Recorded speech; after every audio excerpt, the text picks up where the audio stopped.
Yo, grubbies.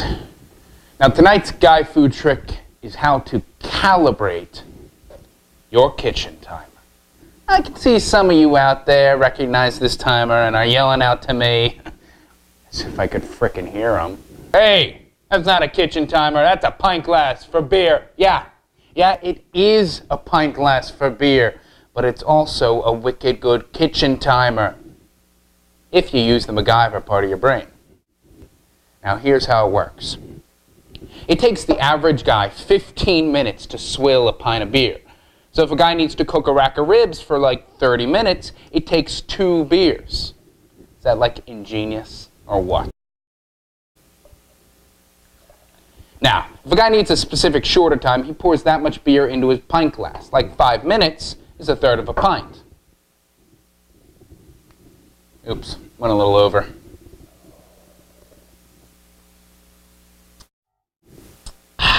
And since he must go to the kitchen to refill his timer, he's right there to flip the sausages. Is that like brilliant or what? Yeah.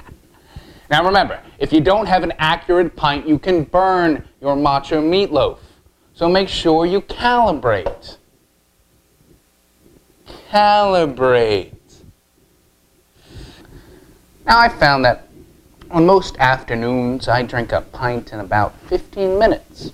You know, the first pint seems to go down faster, so I usually start with a pre-pint, which is sort of like a warm-up. Now, you always want to warm up before a big game. It's important. You don't want to pull something. Like this time against Midtown High, big game, and I pour my... Oh, right. It's a different story. Yeah.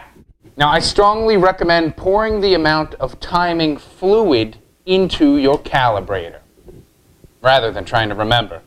I found that when I need 5 minutes of simmering, I pour about a third of a beer.